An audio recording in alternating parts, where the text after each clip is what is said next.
Dans cette vidéo, on va apprendre à faire front flip.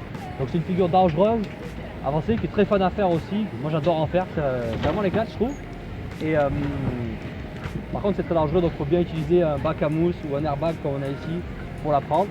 Pour apprendre ce mouvement, je vous ai goûté le champion français du front flip, la machine, Vincent Bassardier. Voilà donc salut tout le monde. Salut Vince. Est-ce que tu peux nous donner tes conseils pour le front, tes bonnes secrètes? Alors c'est sûr que pour le front flip, bien évidemment, il ne faut pas apprendre sur la terre. Ça c'est, comme tu disais, c'est vraiment important. Il faut soit faire ça dans un bac à mousse. Moi je conseille vraiment ça, de faire ça sur un airbag pour ceux qui ont ça à côté de chez eux. C'est sûr que la chose essentielle, bien évidemment, ça va être d'être vachement groupé et de transférer le poids. Voilà, après, d'avoir un frein ou pas, c'est pas gênant. Pour ceux qui n'ont pas de frein et qui roulent breakless, on va pouvoir quand même faire front flip. C'est juste que le transfert de poids va être hyper important et va être beaucoup plus important. Ce qui va être vraiment important quand on va arriver devant la rampe, ça va être de se servir énormément de l'appui de la roue arrière. Et au moment où on va partir en avant, ce qui est surtout très important, c'est pas de balancer les épaules vers le bas, mais vraiment de trouver un mouvement où les épaules vont rester toujours au-dessus du guidon. Dès qu'on va avancer les épaules trop vers l'avant, du coup on va avoir tendance à trop avancer et pas tourner parce que les jambes vont rester tendues. Voilà, ça va être vraiment la base essentielle du front flip, ça va être ça. De toujours garder les jambes pliées et d'avoir toujours les épaules au-dessus du guidon.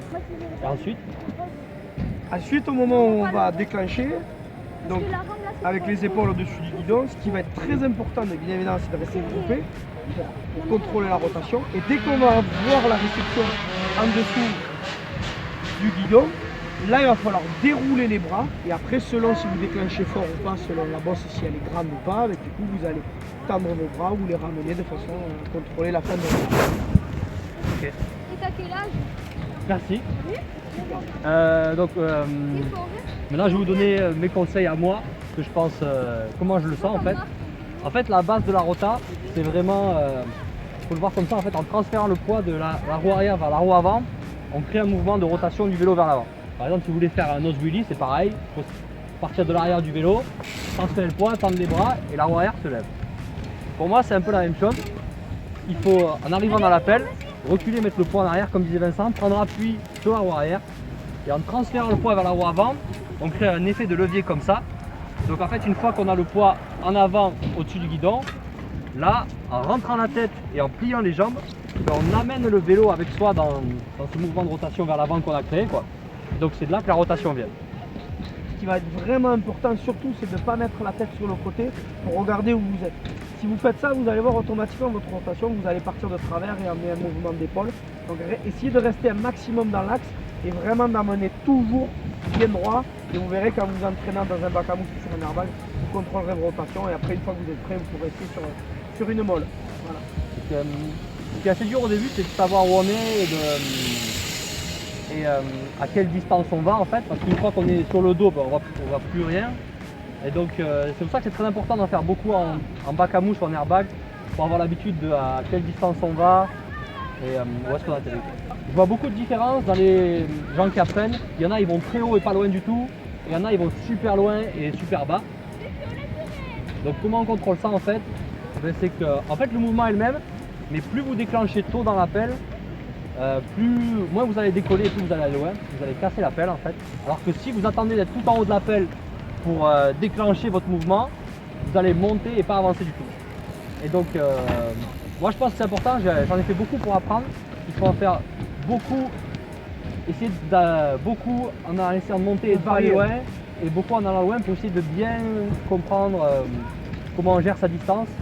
Voilà. Après aussi ça change en fonction des appels. Plus les appels sont plats, plus quand vous enroulez ça part vite et loin et vice versa. Une fois que vous maîtrisez bien le déclenchement, il faut apprendre à vous ajuster avec la rota, c'est-à-dire que si vous voyez que vous sentez que ça tourne trop vite, c'est super facile de ralentir, il suffit de tendre les bras et les jambes, d'ouvrir la rotation et ça ralentit. Au contraire, si jamais vous sentez que vous avez un peu manqué le coche et que ça tourne pas assez, il suffit de se plier les bras, plier les jambes, rentrer la tête et la rotation accélère. Ouais, vraiment, si vous voulez garder le contrôle de votre rotation, vous verrez de toute façon quand vous allez essayer, plus vous avancez vos épaules devant le guidon, et plus ça va être compliqué. Donc c'est vraiment attention quand vous vous servez de l'appui de la roue arrière, d'accord, sur la pelle.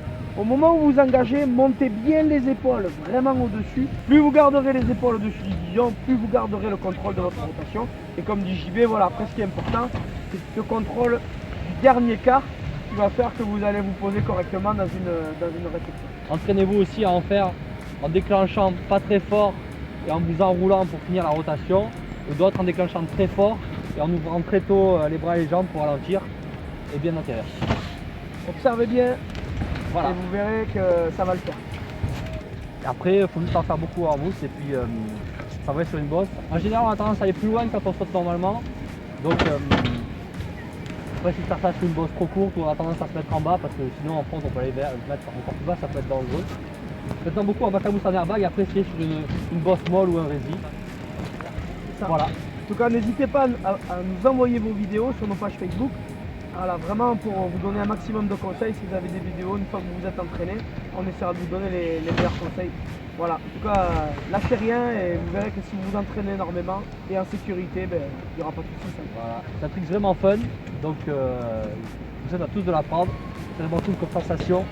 Donc bon practice et à bientôt. Salut tout le monde.